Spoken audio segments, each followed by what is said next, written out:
नमस्कार मित्रों, आप लोगों का कृष्णा दुबे मैथ्स एजुकेटर के यूट्यूब चैनल पे स्वागत है। हम लोग अपनी इस सेशन में compound interest and simple interest वाला टॉपिक कर रहे थे और वहां हमने काफी चीजों का आप लोगों को बताया हुआ था। ठीक है, और आशा करते हैं सारी चीजें आपको अच्छे से समझ भी आ रही होंगी। और जो लोग फर्स्ट टाइम चैनल पे विजिट कर रहे हैं वो लोग चैनल को सब्सक्राइब कर लें, और जो लोग सब्सक्राइब कर लिए वो ज़्यादा से ज़्यादा लोगों तक इस बात को शेयरिंग करेंगे। ठीक है, तो आइए स्टार्ट करते हैं। हम लोगों ने कंपाउंड इंटरेस्ट पे ये देखा था कि भाई अगर मूलधन कंसेक्यूटिव ईयर का दिया रहे तो आप क्या करोगे। ठीक है, तो मैंने बोला था कि भाई आप मिश्र धन, तो मिश्र धनों का आप अंतर निकाल के जो पहले वाला मिश्र धन है उससे डिवाइड करके 100 पे निकाल लोगे तो आपको रेट मालूम हो जाएगा। अब मान लो कि आपको ऐसा कुछ केस हो जाए, सपोज करो कि जो समय हो वो कंसेक्यूटिव ना हो टाइम, फिर आप कैसे सवाल को हल करोगे। तो आइए वही चीज को देखते हैं। तो अलग अलग टाइम के बारे में बात की जाए।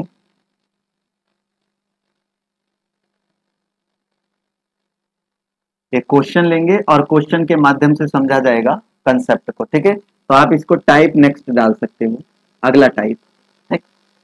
तो क्वेश्चन ये है कि कोई धन चक्रवृद्धि ब्याज पर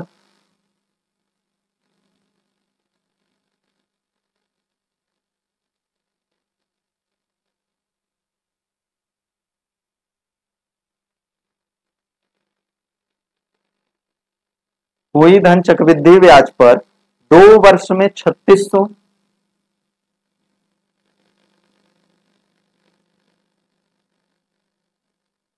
तथा तथा 4 वर्ष में 5184 रुपया हो जाता है।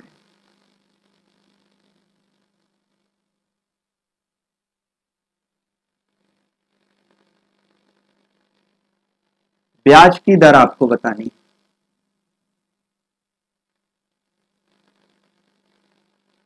ठीक है, इसकी ब्याज की दर आपको बतानी। ठीक, तो आइए देखते हैं हम लोग इस टाइप के क्वेश्चन को कैसे आप सॉल्व करोगे। तो देखो प्रोसीजर क्या होता है, पहले फंडामेंटल समझ लेते हैं। अब जैसे हम लोग डायरेक्ट अब डिवाइड डिफरेंस निकाल के नहीं कर सकते। रीजन ये होता है कि अगर आपने अंतर निकाला तो चक्रवृद्धि ब्याज में हर साल का ब्याज जो लगता है वो उससे पहले वाले के मिश्रधन पे डिपेंड करता है। तो 2 साल का यहाँ अंतर आ रहा है, इसलिए हम डायरेक्ट अंतर नहीं निकाल पाएंगे।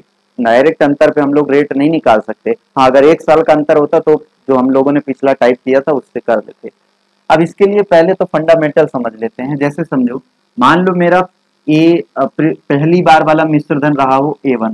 ठीक है, और मूलधन तो वही रहता है, तो A बराबर P1 प्लस R अपॉन 100 की पावर पहले बार वाले टाइम को हम क्या कह सकते हैं, T1।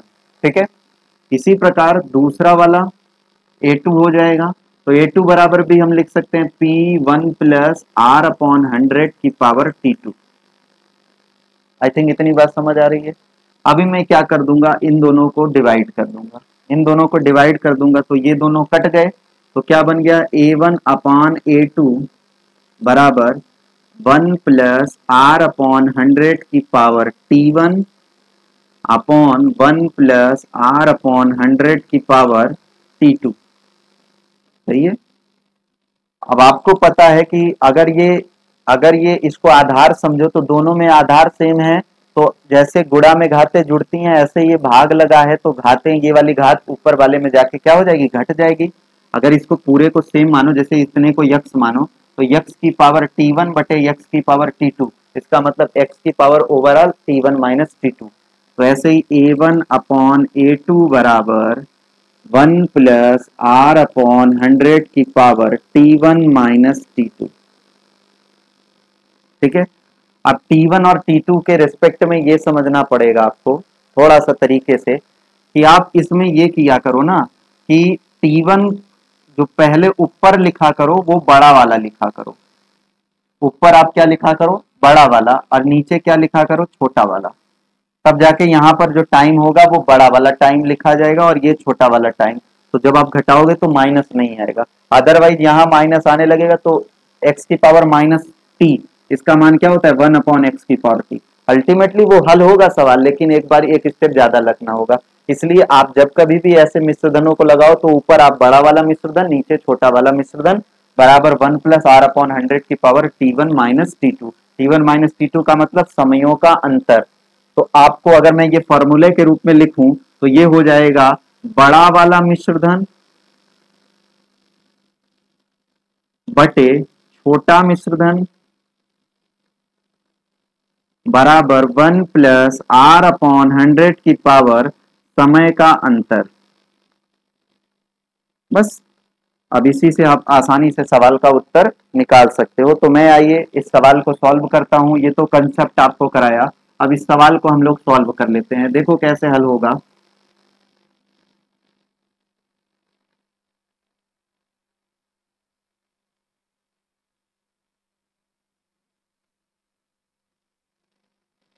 देखिए, तो बड़ा वाला मिश्रधन 5184, छोटा वाला मिश्रधन 3600।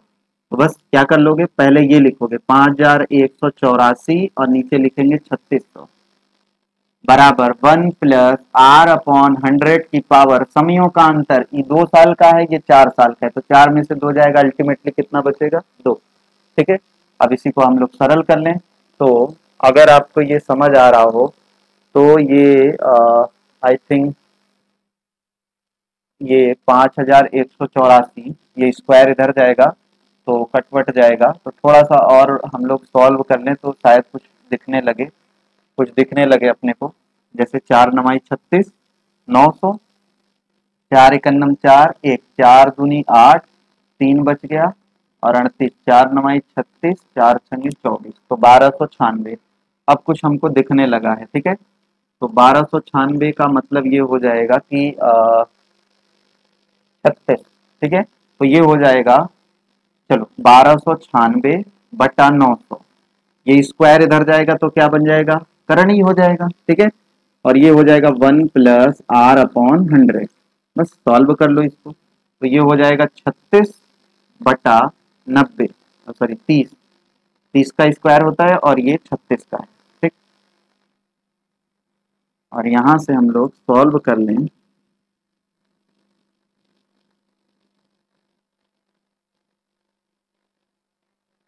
ठीक है,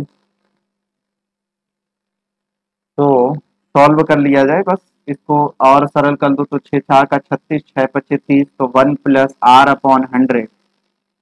यहाँ से ये इधर जाएगा, 1 यहाँ से घट जाएगा तो 6/5, 1 इधर जाएगा तो -1 बराबर r/100। 5×1 = 5, 6 में से 5 जाएगा 1, 1/5 बराबर r/100, 5 विषयम 100, यानी कि रेट जो निकल के आई वो कितने परसेंट निकल के आई, 20%।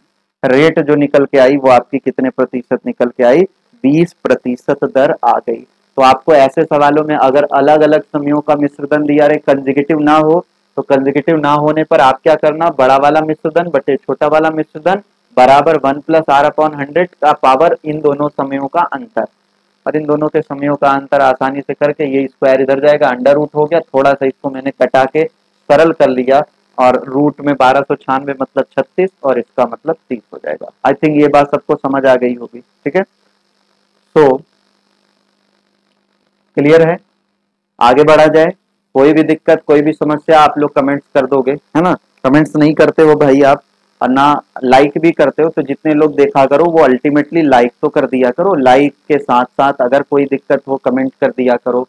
क्वेश्चन का मैं अगर बोलूं कि इसका आंसर क्या आएगा, तो आप कॉपी कलम की मदद से आप लगाया करो और उसके आंसर को भी नीचे कमेंट कर दिया करो, ठीक है। अल्टीमेटली मैं लास्ट में सबके कमेंट देखता हूँ, लास्ट जब भी वीडियो समाप्त हो जाती है तो मैं कमेंट देखता हूँ, और कुछ बताने लायक होता है तो नेक्स्ट वीडियो में मैं उस पर चर्चा अवश्य करता हूँ। तो चलो आगे बढ़ते हैं। तो इस तरीके से आप निकाल लोगे, ठीक है।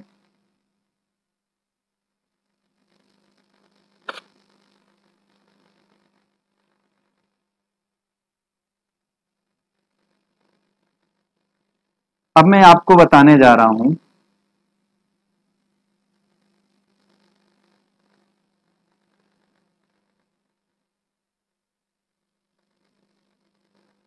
कि मान लो 2 वर्षों के चक्रवृद्धि ब्याज और साधारण ब्याज के अंतर से रिलेटेड क्वेश्चन आपसे पूछ लिया जाए तो कैसे सॉल्व करोगे। ठीक है, तो लिख लेंगे।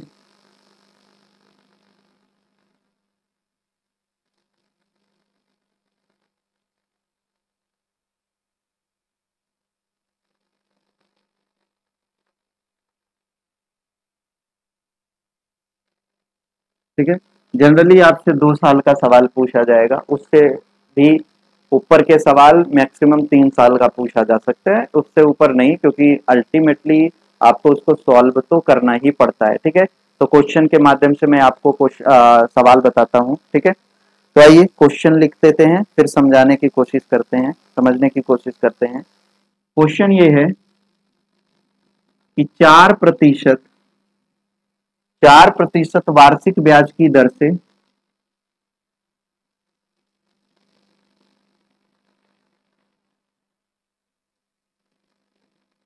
4% वार्षिक ब्याज की दर से 2 वर्ष में किसी धन के चक्रवृद्धि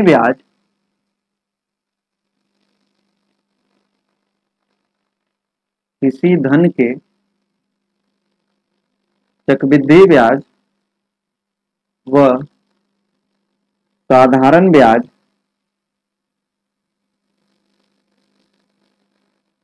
का अंतर 8 रुपया हो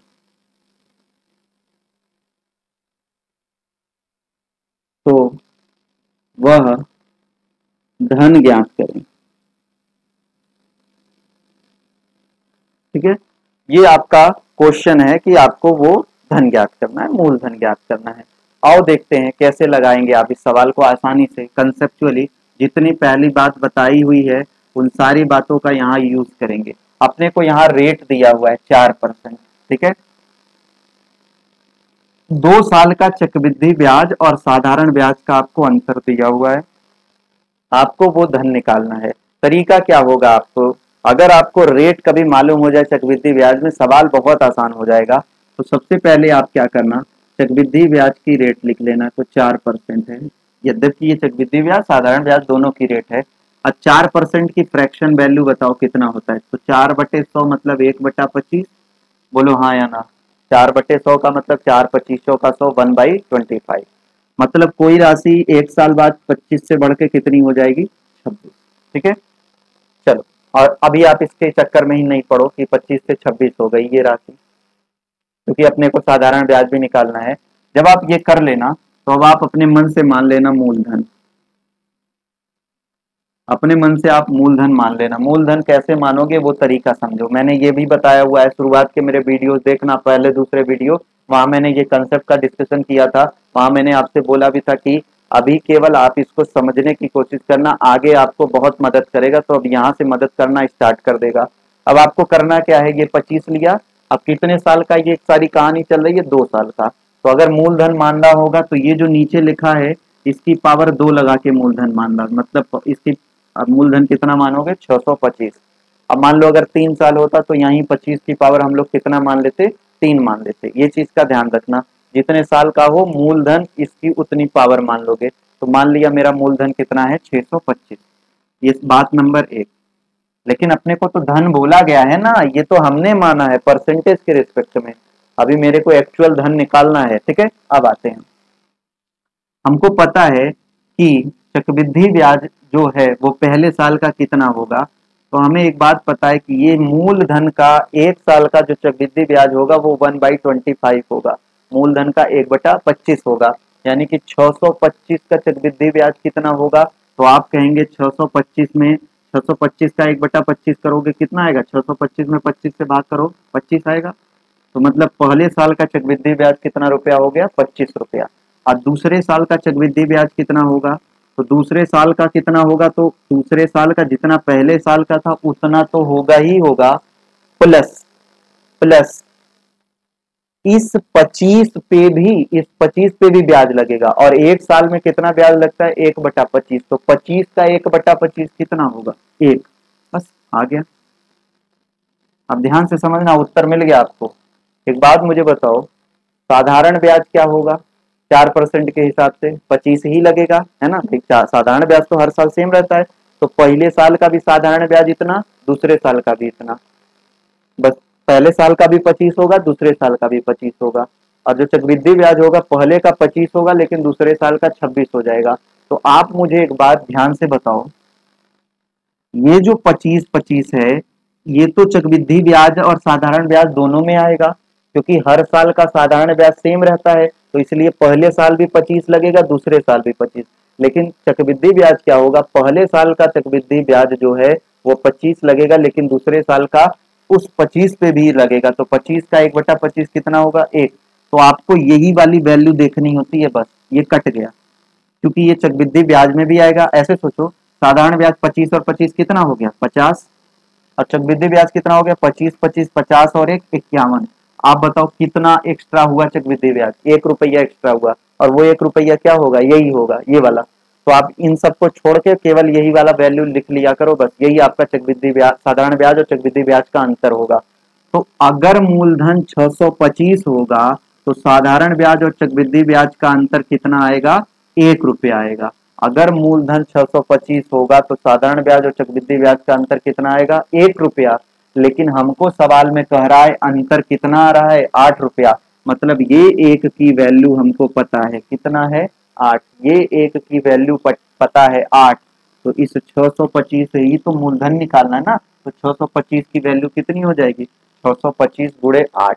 तो 8 पचे 40, 8 दूनी 16, 4 20, 8 छंगे 48 और 2। अच्छा, तो वह धन यानी कि वो धन कितना रुपया हो जाएगा? 5,000 रुपया। यही आपका आंसर हो जाएगा, यही आपके इस सवाल का आंसर हो जाएगा। आई थिंक इतनी बात सबको अच्छे से क्लियर हो रही होगी। ठीक है, ओके, सबको समझ आ रहा होगा। ठीक है, मैं थोड़ा सा हट जा रहा हूं, आप स्क्रीनशॉट ले लो। कुल मिला के अगर कभी साधारण ब्याज और चक्रवृद्धि ब्याज का अंतर दिया हो, तो जो परसेंटेज दिया रहे उसको फ्रैक्शन वैल्यू में बदलोगे, और जितने साल का हो उतना पावर लगा के मूलधन मान लोगे। फिर पहले साल का ब्याज क्या होगा, तो पहले साल का ब्याज हमेशा ये जितना रहेगा उसका, ये ये मान के चलो कि जैसे ये 25 है, तो पहले साल 625 का 1/25 कितना आएगा? 25 आएगा। और दूसरे साल भी इतना ही लगेगा, लेकिन चक्रवृद्धि ब्याज होने के कारण ब्याज पे भी ब्याज लगेगा, तो 25 का 1/25 कितना रुपया होता है? 1 रुपया। अब मेरी बात गौर से सुनो, इतनी कहानी को आप छोटे से तरीके में आप इसको सिमटा सकते हो। देखो कैसे, जिसको कंसेप्ट समझ आ जाएगा वही कर पाएगा। आप जब ये मान लेना ना 625 रुपया, इसके बाद किसी भी सवाल में 2 साल के लिए बता रहा हूँ, ये एक बात करोगे, केवल ये काम 2 साल वाले के लिए। 2 साल के लिए जब आप ये परसेंटेज को फ्रैक्शन में बदल के इसका स्क्वायर स्क्वायर कर दोगे, तो जितना आया करे उसमें कुछ ये काम नहीं करके उसमें आप गुणा कर दिया करो। जितना साधारण ब्याज और चक्रवृद्धि ब्याज का अंतर दिया हो उसी से गुणा कर दिया करो, आपका उत्तर लग जाएगा बिना ये काम किए। लेकिन ये जो मैं बता रहा हूँ ये कितने साल के लिए वैलिड है? 2 के लिए। 3 साल के लिए ये काम नहीं करोगे, क्योंकि अल्टीमेटली हर बार कितना बचेगा? एक ही बचेगा, चाहे कितना भी पैसा आप रखोगे उसी हिसाब से मानोगे तो उसी हिसाब से यहाँ एक बचेगा। तो आप इसको जैसे मानोगे उसी हिसाब से आपका मूलधन तो सिमिलर रहेगा, लेकिन यहाँ अंतर जो आएगा वो उसी हिसाब से कन्वर्ट करके आपके मूलधन को ला देगा। तो कुल मिला के आप बस परसेंटेज को 2 साल के लिए कह रहा हूँ, 2% को फ्रैक्शन में बदलो और उसको 2 साल का मतलब पावर 2 मान के उसमें गुणा कर दो उसके ब्याजों के अंतर से, उत्तर आ जाएगा आपका। अगला मैं एक सवाल और देता हूं, ठीक है, और इसका उत्तर आप लोगों से अपेक्षा करता हूं कि मिलेगा।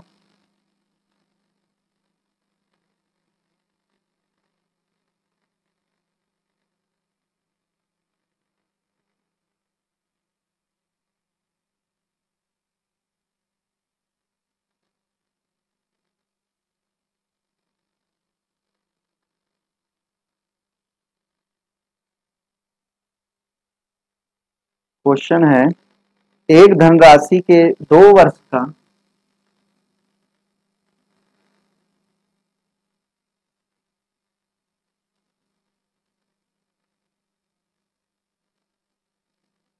एक धनराशि के 2 वर्ष के चक्रवृद्धि ब्याज और साधारण ब्याज, कंपाउंड इंटरेस्ट और सिंपल इंटरेस्ट का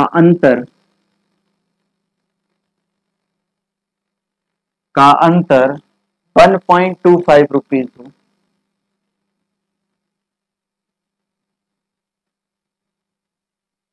ठीक है, यदि ब्याज की दर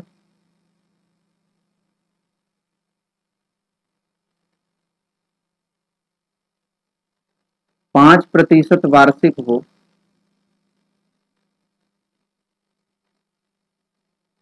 तो वह धन ज्ञात करें।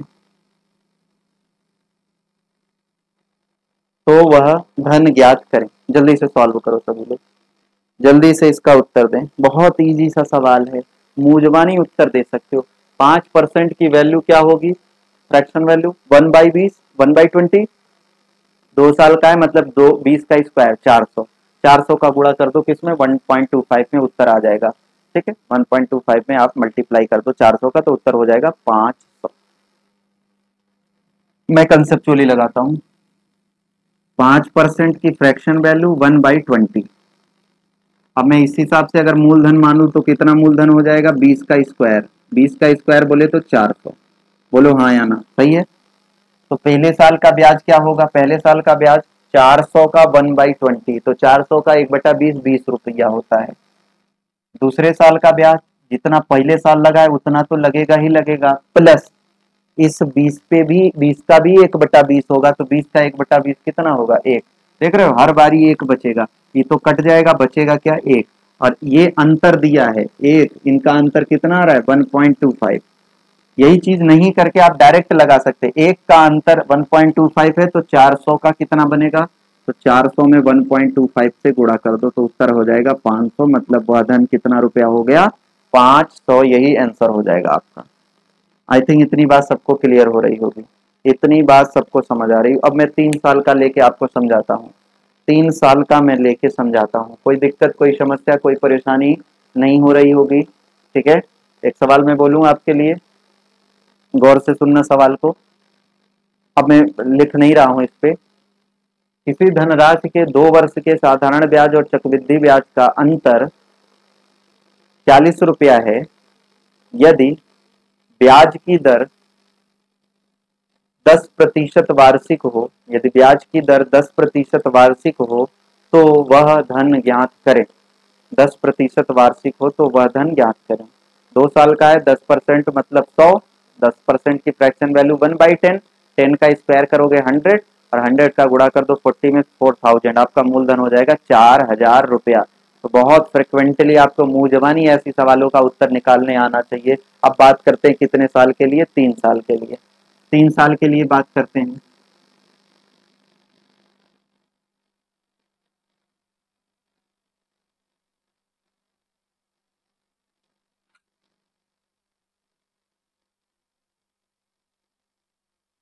चलो क्वेश्चन लेते हैं। वो 2 साल का था, मान लो 3 साल का अपने को दिया रहे।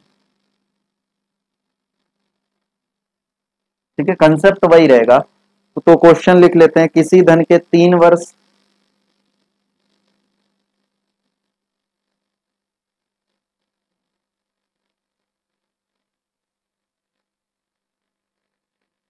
चक्रवृद्धि ब्याज व साधारण ब्याज का अंतर 31 रुपया हो। का अंतर 31 रुपया हो।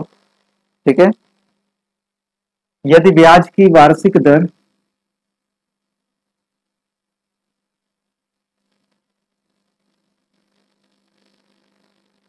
10% हो तो वह धन। अब यहाँ गलती मत करना कि 10% मतलब 1/10 स्क्वायर 100 और 31 से गुणा कर दो। नहीं भाई, ये 3 साल की कहानी है, इसलिए कहानी बदलने वाली है। तो आओ कंसेप्ट में चलते हैं। सॉल्यूशन, परसेंट पकड़ो। 10%। पहले तो समझ लो सवाल क्या कह रहा है। एक धन है, उसके 3 साल का चक्रवृद्धि ब्याज और साधारण ब्याज का अंतर 31 रुपया दिया है और आपको ब्याज की वार्षिक दर 10% दिया है तो आपको वो धन निकालना है। तो पहले 10% की फ्रैक्शन वैल्यू लिख लेते हैं। तो 10% की फ्रैक्शन वैल्यू होती है 1/10। क्लियर। अब 3 साल का, अगर 2 साल होगा तो 10 की स्क्वायर मूलधन मानोगे, और 3 साल का होगा 10 की घात 3 मानोगे मूलधन। तो यहां से हम लोग मूलधन मान लेते हैं 10 की घात 3। तो 10 की घात 3 का मतलब कितना हो जाएगा? 1000। बोलो हाँ या ना। क्लियर है। अब ये मूलधन हो गया। अब चलो लगाते हैं पहले साल का चक्रवृद्धि ब्याज। तो 1000 का 1/10, 1000 का 1/10 कितना होता है? 100। दूसरे साल का चक्रवृद्धि ब्याज, तो जितना पहले साल का होगा उतना होगा ही होगा, प्लस जो पहले साल ब्याज लगा है उसका भी 1/10। तो 100 का 1/10 कितना होगा? 100 का इतना तो आपको पता ही होगा, 100 का 1/10 10 होता है। क्लियर हो रही बात। अब बात करते हैं तीसरे साल।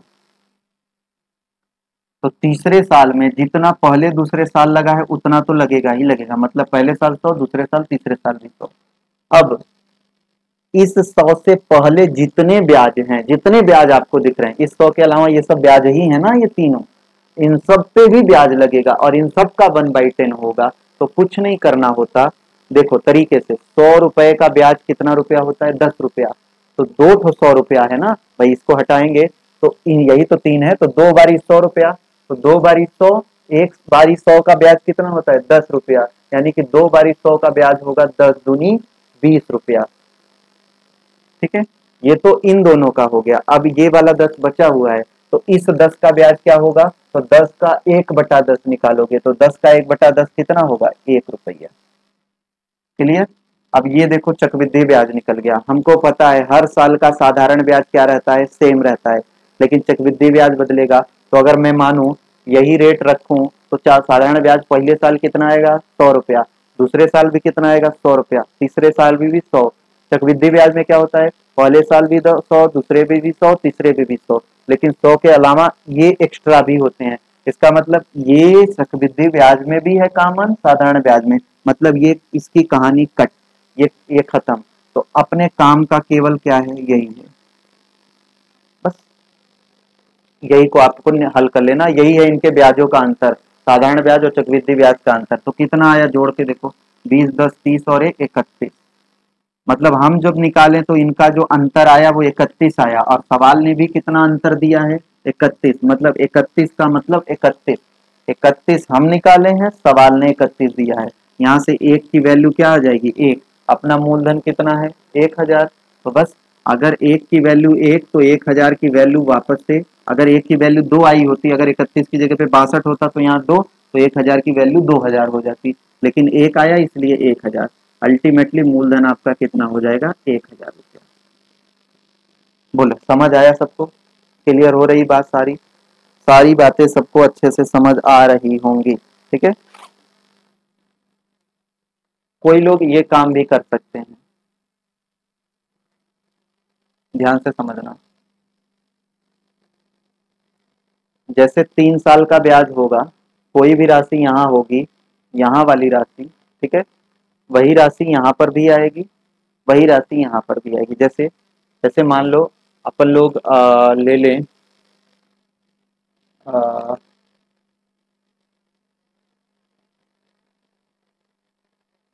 ठीक है, एक एग्जांपल के साथ कर लोगे, कंसेप्ट आपको समझ आ गया होगा। कुल मिला के जो यहाँ रहे उसका 3 टाइम करके उसमें 1 जोड़ के आप भी डायरेक्ट निकाल सकते हो। जो यहाँ रहे, जैसे यहाँ 10 है तो 10 और 10, देखो 31 कैसे आए, तो 10 तिहाई 30 कर दो और उसमें 1 एक्स्ट्रा जोड़ दो। क्लियर हो रही बात? तो यहाँ से कर सकते हो। जैसे मैं कहूँ, मान लो 20% रहे, समझ लो 20% रहे, तो 20 की वैल्यू कितनी हो जाएगी? 5।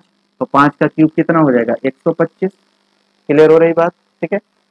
तो यहाँ से आप वैल्यूज को रख के, आई थिंक आप ये डायरेक्टली नहीं करके आप इसको सॉल्व करके करोगे तो अदरवाइज 10% में तो आ जाएगा, लेकिन 5% अदर परसेंट में क्या होगा? हल करना पड़ेगा। तो आपको यहाँ पर सोल्यूशन तो निकालना पड़ेगा। इजिली आपका उत्तर नहीं, आपको ये काम करना पड़ेगा। तो एक 5%, एक और सवाल ले लेते हैं, ठीक है, और उसके मदद से आप लोग आगे के भी क्वेश्चन को 3 साल, अब कोई भी साल हो, बट जनरली आपको 2 या 3 साल का ही सवाल आएगा। तो एक और सवाल लेते हैं। देखते हैं एक क्वेश्चन। अच्छा, इसमें भी 10%, तो मैं अपने मन से ही एक सवाल आपको दे देता हूँ, ठीक है। एक धनराशि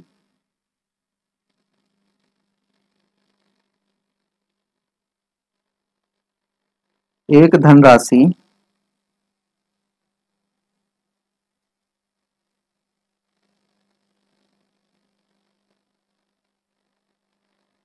ठीक, ये काम कर सकते हो। एक धनराशि, हाँ,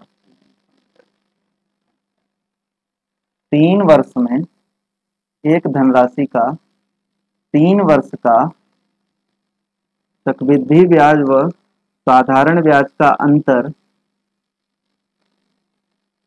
48 रुपया है, ठीक है। वह वह राशि बताइए यदि ब्याज की दर 20% वार्षिक। चलो जल्दी से इसका सॉल्यूशन करते हैं। आसान है, जो अभी आपको बताया 3 टाइम करके एक जोड़ोगे तो भी आपका काम बन जाएगा। तो 20% की वैल्यू क्या होगी, 1/5, मतलब 5 का क्यूब मानोगे मूलधन तो कितना हो जाएगा, 125, ठीक है। तो पहले साल का ब्याज क्या होगा, 5 का 1/25 कितना हो जाएगा, 25, सही है भाई। 125 का 1/5 कितना होगा, 25। और दूसरे साल भी 25 लगेगा, लेकिन इस 25 पे वापस से 5 लगेगा। और तीसरे साल क्या होगा, 25 तो लगेगा ही, प्लस इस 25 पे भी 5 लगेगा, इस 5 पे भी 5 लगेगा, मतलब 5 5 10। और फिर ये 5 पे 1, तो मैंने यही बात आपको बोला था कि आपको करना क्या होता है, ये तो कट जाएगा। आपको सिंपली ये चीज नहीं करना पड़ेगा, अगर आपको तरीका मालूम हो जाए। आप इसकी फ्रैक्शन वैल्यू बदल लिया करो, जो नीचे रहा करे उसका 3 बार गुणा कर लिया करो। नीचे क्या है, 5 तिहाई 15, 3 बारी गुणा कर लोगे और उसमें 1 जोड़ दिया करो, तो वही ब्याज का अंतर आएगा। यहाँ देखो 10 और 5 15 और 1 16, मतलब ब्याज का अंतर यहाँ कितना आया, 16। और वास्तव में कितना अंतर है, 48, मतलब 16 का अंतर वैल्यू तो 48। तो 1 बराबर कितना आ जाएगा, 3।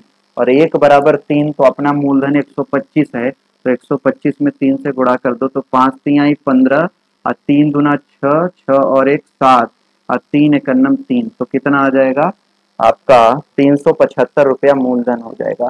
375 रुपीज मूलधन हो जाएगा। आई थिंक इतनी बात सबको समझ आ रही होगी। 4 साल, 10 साल, 50 साल, 15 साल, कितने का भी ईयर का दे दे, आप इजिली इससे सॉल्व कर सकते हो, इन सब क्वेश्चन को हल कर सकते हो। क्लियर हो रही बात, ठीक है। अगला हेडिंग डालें, नेक्स्ट टॉपिक, ठीक है। तो अगली क्लास नेक्स्ट वीडियो में रहेगी। वीडियो ज्यादा लंबे जान के नहीं कर रहा हूँ, क्योंकि बता दिया हूँ हर क्लासेस में बताता हूँ, तो प्रॉपर आप लोग वीडियोस को छोटे छोटे वीडियोज ही देखो, है ना। और बहुत जल्दी ये सब कुछ समाप्त हो जाएगा। इसके तुरंत बाद हम लोग स्टैटिस्टिक्स करेंगे, सांख्यिकी करेंगे, और इसके तुरंत बाद हम लोग करेंगे परमुटेशन, सॉरी, प्रोबेबिलिटी। तो मेरा पूरा सिलेबस कंप्लीट हो जाएगा।